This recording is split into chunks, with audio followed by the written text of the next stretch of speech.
Breaking news చూస్తున్నాం. పాకిస్తాన్ రాజధాని ఇస్లామాబాద్ లో భారీ పేలుడు సంభవించింది. కోర్టు ప్రాంగణంలో ఒక భారీ పేలుడు సంభవించింది. ఇప్పటికే 12 మంది మరణించారు, మరో 30 మందికి చాలా తీవ్రంగా గాయాలయ్యాయి. సో లైవ్ విజువల్స్ మనం చూస్తున్నాం. కోర్టు ప్రాంగణంలో G11 సెక్టార్ దగ్గర ఈ ఘటన చోటు చేసుకుంది. సో ఎగ్జాక్ట్ గా ఒక 10 నిమిషాల క్రితం ఈ ఘటన చోటు చేసుకుంది. So Pakistan capital Islamabad judicial complex దగ్గర G11 సెక్టార్ దగ్గర ఈ ఘటన చోటు చేసుకుంది. 12 మంది మరణించారు, 30 మందికి పైగా చాలా తీవ్రంగా గాయాలయ్యాయి. సో వెంటనే సిటీ మొత్తాన్ని కూడా ఎమర్జెన్సీ ప్రకటించారు. According to the local police, explosion occurred at time. So explosion అనేది ఎప్పుడైతే అక్కడ హెవీగా ట్రాఫిక్ జామ్ అయిందో, లార్జ్ నెంబర్ ఆఫ్ పబ్లిక్ ఒకే దగ్గర గ్యాదర్ అయి ఉన్నారో అక్కడ ఈ పేలుడు సంభవించింది. సో చాలా మంది లాయర్స్, సివిలియన్స్ మొత్తం కూడా ఈ ఘటనలో గాయాల పాలయ్యాయి. సో ప్రస్తుతానికి దీనిపై ఇన్వెస్టిగేషన్ ఆదేశించారు. So the explosion occurred inside A car parked in the court house parking area. Exact గా ఢిల్లీలోని red fort metro station gate number 1 దగ్గర పార్క్ చేసి ఉంచినటువంటి కార్లో ఏ విధంగా అయితే పేలుడు సంభవించిందో అదే మాదిరిగా ఇప్పుడు పాకిస్తాన్ రాజధాని ఇస్లామాబాద్ దగ్గర ఆ కోర్టు ప్రెమిసెస్ లో పార్క్ చేసి ఉంచినటువంటి ఒక కారులో ఈ పేలుడు సంభవించింది. ఈ పేలుడు తాటికి మరికొన్ని కార్లు కూడా పూర్తిగా నిప్పంటుకున్నాయి. సో అగ్నికిరలు ఎగిసిపడుతున్నాయి మనం చూస్తున్న విజువల్స్ లో. ఇప్పటికే 12 మంది మరణించారు, దాంట్లో చాలా మంది సివిలియన్స్, లాయర్స్ ఉన్నారు. ఇంకా ఈ మరణాల సంఖ్య పెరిగే అవకాశం కనబడుతోంది. సో ఎక్కడ చూసినా కూడా దట్టమైన పొగలు కమ్ముకొని ఉన్నాయి, మంటలు ఎగిసిపడుతూ ఉన్నాయి. సో ప్రస్తుతానికి అక్కడి సెక్యూరిటీ పర్సనల్స్, ఐ విట్నెస్ గా ఉన్నటువంటి సెక్యూరిటీ పర్సనల్ చెప్తున్న మాట ఏంటంటే వెంటనే ఈ ప్లేస్ ని ఎవాక్యుయేట్ చేయాలి, లేదంటే దీని దాటికి ఇంకా పేలుడు సంభవించే అవకాశం ఉంది. ఇంకొక వాహనానికి ఈ నిప్పులు అంటుకోవచ్చు, మంటలు అంటుకోవచ్చు, ఆ వాహనం కూడా పేలిపోయే అవకాశం ఉంది.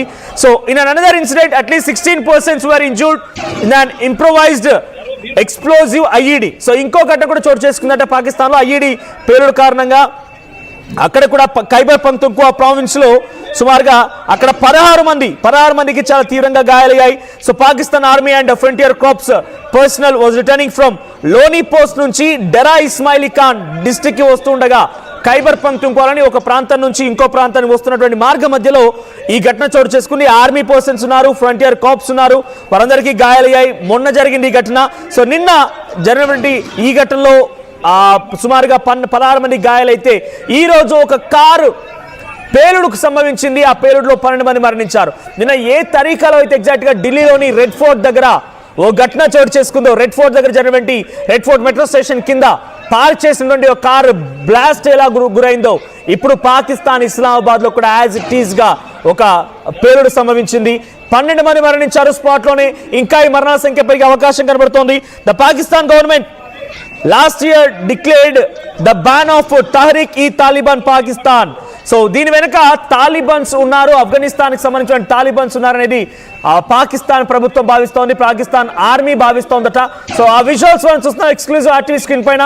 సో పేలుడు సంబంధించింది ఒక కోర్టు ప్రాంగణంలో కాబట్టి భారీగా అక్కడ ధ్వంసమైనటువంటి కార్లు, లేకపోతే చుట్టూ ఉన్నటువంటి లాయర్లు, సివిలియన్స్ మొత్తం కూడా ఈ దాడిలో హత్యయ్యారు. వారందరికీ కూడా చాలా తీవ్రంగా గాయాలైపోయాయి. 12 మంది స్పాట్ లో మరణించారు. ఒకసారి లైవ్ విజువల్స్ చూద్దాం.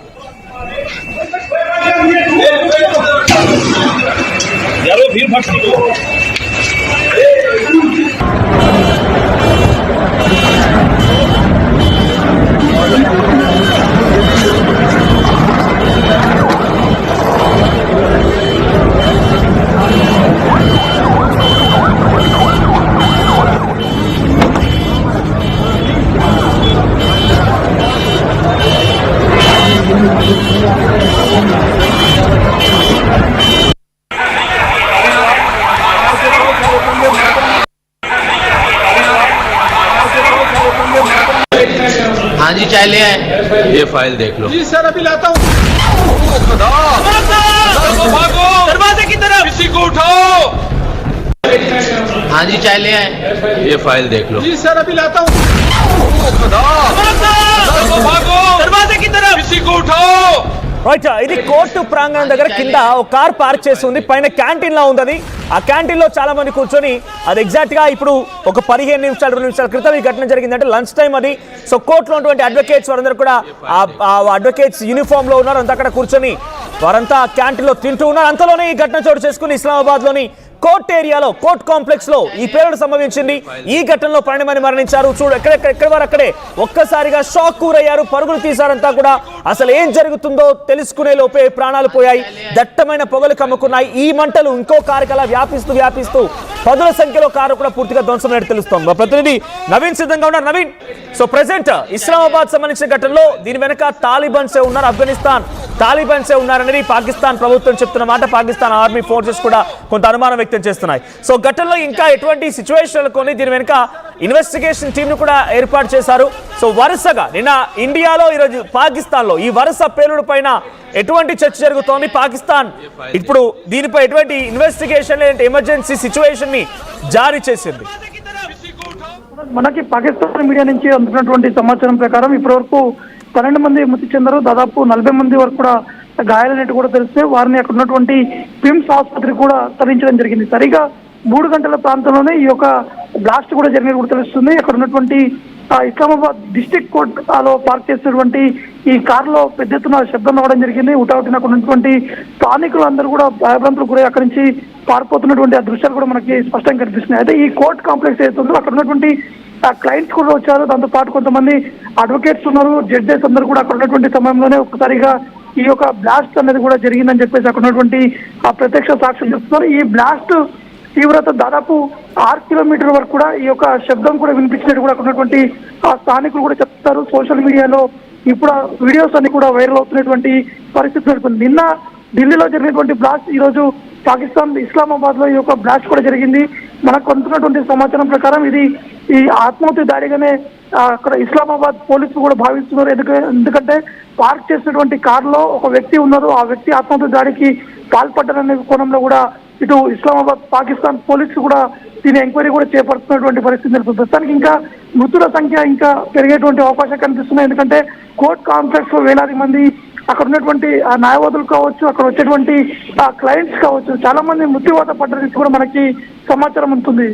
మనోజ్, రైట్. సో వరుస ఘటనలు ఇటు ఇండియా అండ్ అటు దాయ్ దేశం అనేటువంటి పాకిస్తాన్ ఒక రోజు గ్యాప్లోనే కొన్ని గంటల్లోనే ఇటు ఢిల్లీ భారతదేశం రాజధాని ఢిల్లీలో ఒక రైల్వే స్టేషన్ దగ్గర, ఒక మెట్రో స్టేషన్ దగ్గర ఈ ఘటన జరగడం, అటువైపు కోర్టు కాంప్లెక్స్లో, అటు పాకిస్తాన్ రాజధానిలో ఈ ఘటన చోటు చేసుకోవడం ఏంటి? ఎన్ని కాన్సిక్వెన్సెస్, ఏమైనా అనుమానాలు వ్యక్తమవుతున్నాయా? ఇటు ఎన్ఐఏ అధికారులు కానివ్వండి, రా ఏజెన్సీ అధికారులు ఏమైనా చెప్తూ ఉన్నారా? కొంత దీనిపైన కాన్స్పిరసీ కనబడుతోందా?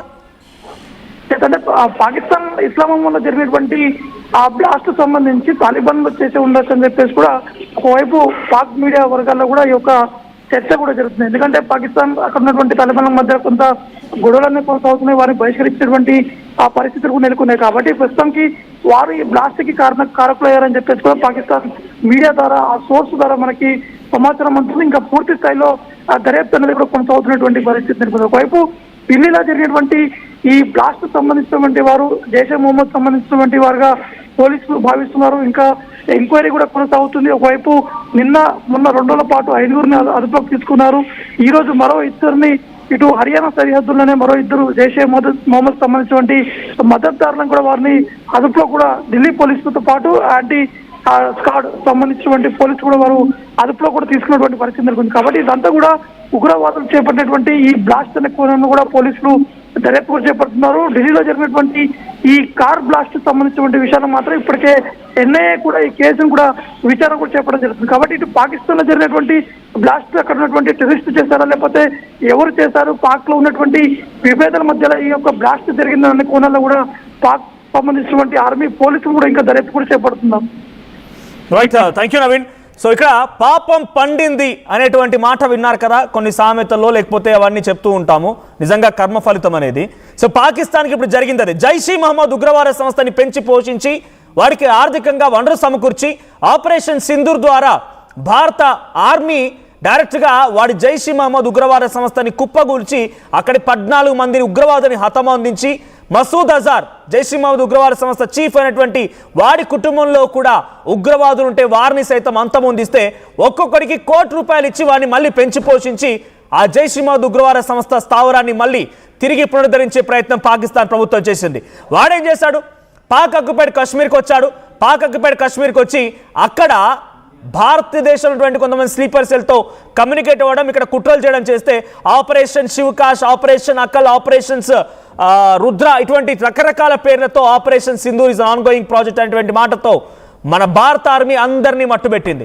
ఇక అక్కడితో సాగకుండా బంగ్లాదేశ్ వైపుగా వచ్చి బంగ్లాదేశ్లో కూడా ఈ జైష్ ఈ మహమ్మద్ ఉగ్రవాద సంస్థ చీఫ్ మసూద్ అజర్ అక్కడ కూడా చేరుకొని మనపై కుట్రలు పన్నాలని ఒక ఆలోచనతో కుట్రలు కుయుక్తులు చేశాడు. సో నిన్న జరిగినటువంటి దాడిలో చాలా క్లియర్గా జైష్ ఈ మహమ్మద్ ఉగ్రవాద సంస్థ యొక్క ప్రతినిధులు ఉన్నారు. ఆ ఉగ్రవాదులే, ఆ నీచ్ కమీన్ కుత్తేగాళ్లే